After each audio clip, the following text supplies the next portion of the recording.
around the fly shop here. Shavitz also explains how important it is to watch that the trout do not get too stressed and die. You got to pay attention to them, and we say that they get stressed, too warm, not enough oxygen flow, and when that happens, we get them to the streams and get them into the environment that they need to be into. The Laurel Conservation Club receives the trout, which they nurture to full size in late June and early July as fingerlings. All year they work to raise them into the size which can be put into the stream during this annual stocking event. After a long winter of watching television and playing video games, it's finally that time of year where kids can go out and become one with nature. For the County Line, I'm Courtney Crown. Trout season begins on April 16th in western Pennsylvania. In order to keep the fish, it must be the minimum size of 7 inches. The season starts at 8 a.m. Anglers should consult the summary of PA fishing laws and regulations for more details on rules and limits for fishing in Pennsylvania. A reminder that all licenses must be signed in ink and displayed on an outer garment. Spring turkey season is closing in on Pennsylvania. The season begins on April 30th and will continue through May 31st. Hunters have a season limit of 2 wild gobblers with a turkey license. From April 30th to May 14th, hunting hours are a half hour before sunrise till noon. Hours from May 16th through the 31st are a half hour before sunrise till a half hour before sunset. Ever wonder what happens behind the scenes of one of the country's largest candy distributors? Tons of hard work and skill from hundreds of dedicated workers at the Here's How packaging plant located in Grove City, PA, allows people all over the country to enjoy their products. The County Line's Brittany Grego takes us to the sweet spot inside the candy factory to show us how the company began. She discovers the daily processes involved in candy packaging, allowing you to enjoy your favorite treat. For 80 years, the George J. Howe Company, based in Grove City, PA, has distributed coffee, nuts, and candy all over the country. CEO of Here's How, Richard Beach, explains how it all began. George J. Howe had a cash and carry grocery store, and in the late 20s, as a little promotion, he gave away a pound of coffee for every $10 worth of groceries purchased. The coffee was so successful that ultimately in 1927 he sold that business and opened up the Howe Company. They introduced candy into the mix around the 1950s, which remains their best seller. The majority of our business today is candy related, both branded and unbranded items that we bring in bulk and then put in smaller packages for resale. We also roast and process nuts, and we're still in the coffee business too. One may find Here's How products at a wide variety of places, such as Giant Eagle and hotel chains. The company recently added a new machine to speed up the process. The new technology creates a more productive workplace. Even with the bad economy today, the company remains successful here in Grove City. Now our business has grown so much because we now have products on our route delivery system probably in about 9 states. So we go far beyond Grove City, but Grove City has been very resilient over the years. Quality and service are the basic principles they base themselves upon. We really rely heavily on the service component. So in other words, our people. We want to have a lot of customer contact in the stores so that they know that we care about the products that we deliver and make sure that we're there regularly touching base with customers. The other thing is the quality of products. We buy all of our candy, and so we can source candy that we know meets our standards. In Grove City, I'm Brittany Grego for the County Line. Spring has arrived at Cranex, the store for all seasons, in Hermitage, PA. The all-new Easter Bunny Lane is now open. Take the family and enjoy the first sights and sounds of spring. Cranex is open Monday through Saturday, 9 a.m. to 9 p.m., and Sundays, 10 a.m. to 5 p.m. Coming up on the County Line, we look into the world of athletics on Westminster campus. More County Line is on the way.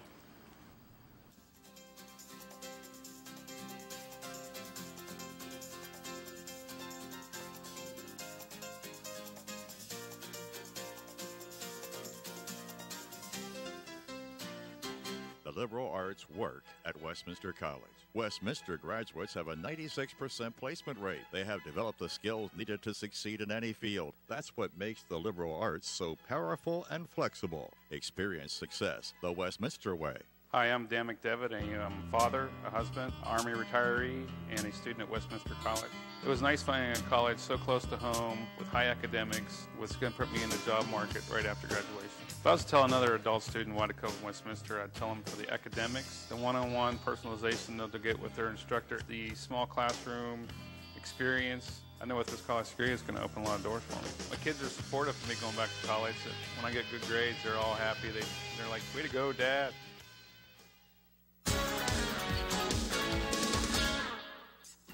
Good evening, sports fans, and welcome to another edition of Titan Time Sports. I'm Marshall Capelli. And I'm Liam Halferty.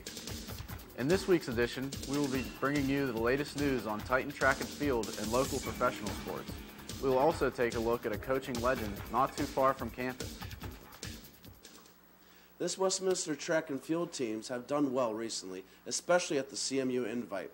The Titan women looked especially strong, taking first. Junior Alicia Slater broke her own school record in the long jump with a leap of 5.27 meters.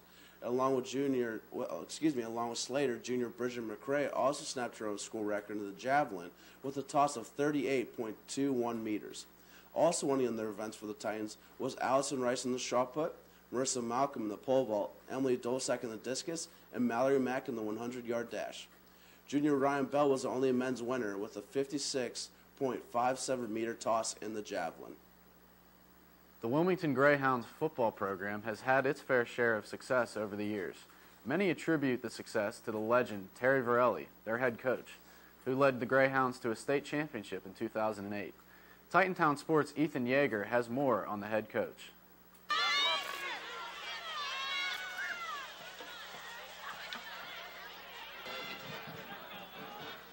Coach Terry Varelli has been coaching for over 40 years. He coached junior high football for 8 years before being named the head varsity coach. Before Coach Varelli took over the coaching job, Wilmington's football program was constantly underachieving.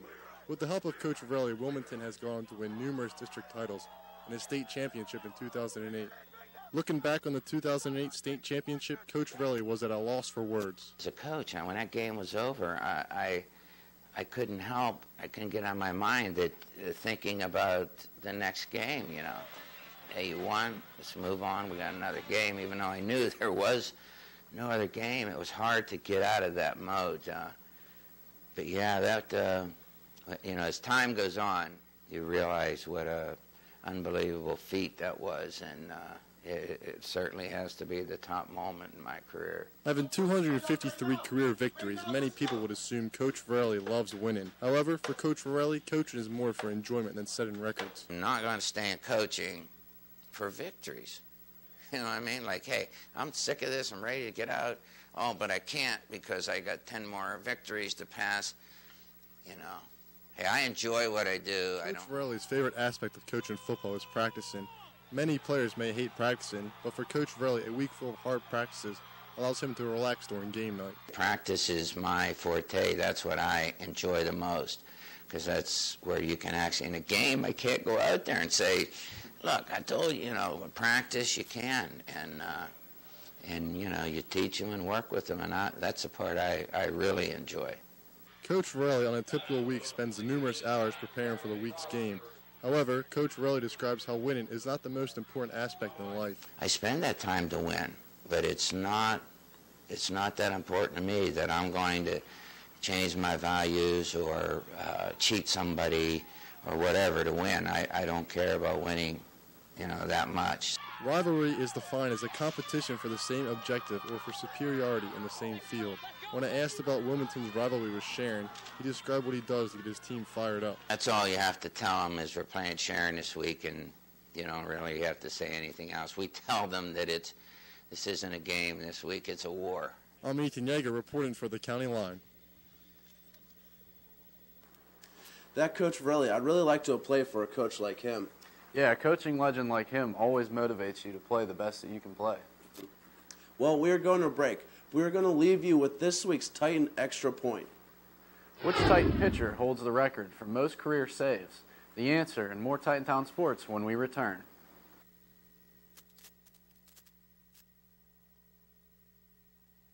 You can make a difference at Westminster College. Westminster has earned the nation's highest honor for community service for 3 straight years. Classroom lessons are put into action to benefit the community. Experience service the Westminster way.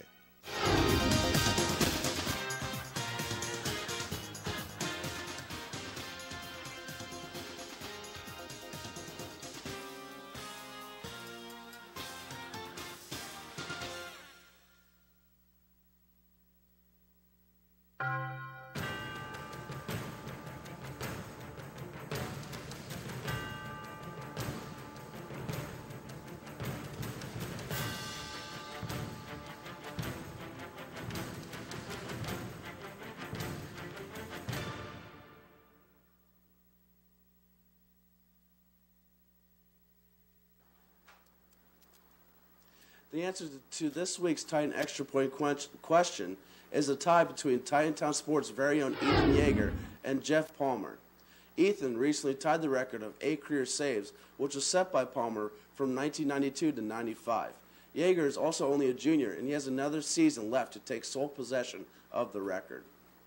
The Penguins learned over the weekend that they locked up the number 4 seed in the playoffs and will face the 5th seeded Tampa Bay Lightning in the first round. The teams met 4 times in the regular season, with the home team winning each time. The 116 points that the Penguins earned or tallied this season is the second most in franchise history. And I feel this is especially impressive due to the fact that the Penguins have had so many ups and downs, and they've only had 2 players, Chris Letang and Max Talbot, play in every game this season. I think I like their chances in the playoffs if Crosby can come back. Definitely. Hockey here on campus is on the rise. The club program at Westminster seems to get overshadowed by the other sports. The County Line's Vanessa Weber takes us inside the Westminster hockey program. With so many hockey fans on Westminster's campus, it's surprising why the team isn't well known throughout the student body. President of the club, Junior Shane Swigart, says that up until recently, the hockey club has been nearly non-existent. Recently, we've increased our awareness on campus, but prior to this year, we were pretty much ghosts. You would tell people, hey, you want to come to the hockey game, and they thought the Pens game. So this campus really didn't know about us till this year. The guys on the hockey team are all very passionate about hockey. Freshmen Josh Beastel and Swigart tell us why they've chosen hockey over other sports at Westminster. I love the sport ever since I started. I just love to skate, love to play. It's just a fun game. It's the fastest sport. I mean, it's constantly changing. It's never the same. You really don't get a break, so it's kind of fast-paced, in your face. Although it's a fun game, it also has its risks. Hockey can be a very violent sport with many fights happening on the ice. Sophomore P.J. Woods, vice president of the hockey club, shares his fight experience. I got hit in the back of the head with a stick, like a baseball bat. It was when I got in a fight, and I got knocked out. It was not fun. Hockey can be intense at times, but the team members admit it's a fun atmosphere. Yeah, it's more of a happy-go-lucky, do whatever the heck you want type of thing and just have fun. Okay. So you guys just play to have fun? You don't really get too caught up in competition? I mean, in the heat of the moment we do, but at the end of the day we're in the locker joking about it. He still says that chemistry on the team is still in the works, but has hopes for the rest of the season. Yeah, I think it's early in the season, so we're still trying to work it out, and there's new guys out on the ice right now that I've never played with yet, so it's gonna be a little different, but we're working it out. We're getting better. The hockey team plays about 2 to 4 games a week and will play an average of 30 games a year. There is a lot of time for anyone who wants to join any time in the season. Oh yeah, I'm always telling people to come out. It's fun. It's just a fun sport to play. Like, the more guys we have, the more fun we have. Like, last game we had, we only had 6 people, and it was just it was ridiculous. We were dead by the end of the game. And this, we had, I don't know, 15 probably people, and I'm not even tired. Not only do the guys encourage more people to come play all the time, but the team needs fans. Swigart explains that fans are very important to the game. It's really cool to get fans. We really need fans. We always play better when we have people to play for. Sometimes you get here and there's only maybe 1 or 2 people we know. And then sometimes when you guys first came, there was probably 15. So it gives us a lot of energy to keep playing. So if you're interested in playing hockey just for fun, join the team. The members would love to have anyone who wants to play. And if you aren't interested in playing... Well, that wraps up this segment of Titantown Sports. Be sure to tune in next week as we take a look at more local sports. I'm Marshall Capelli. And I'm Liam Halferty. Stay tuned. More County Line is up next.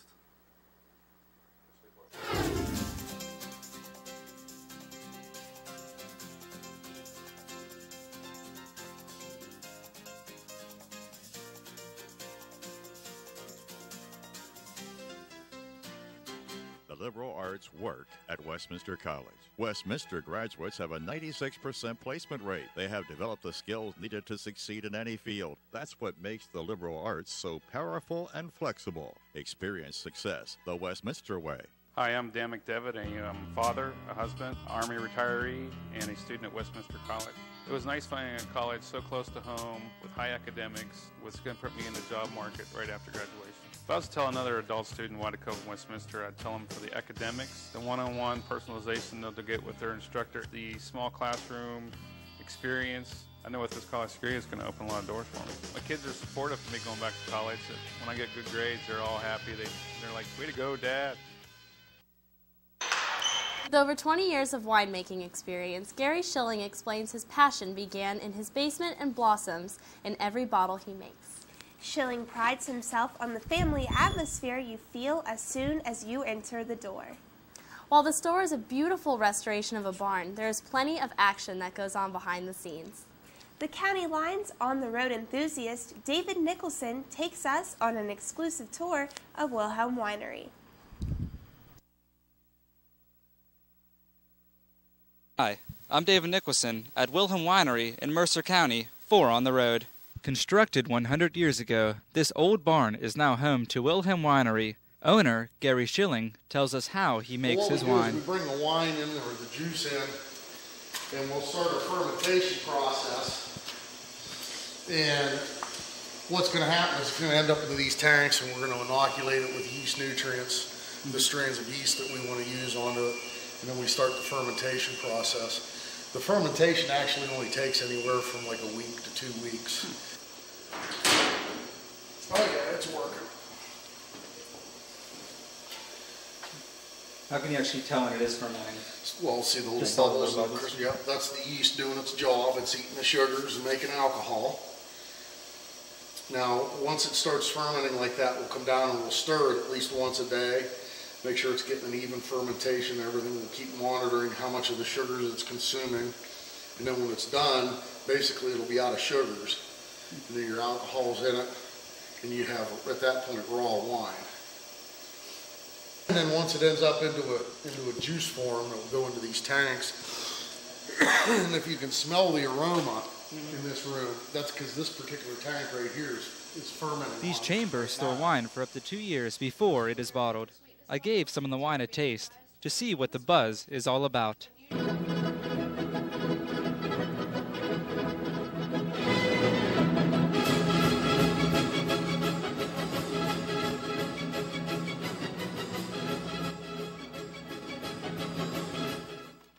After tasting the flavorful wine, I decided to buy a few bottles for myself and my friends.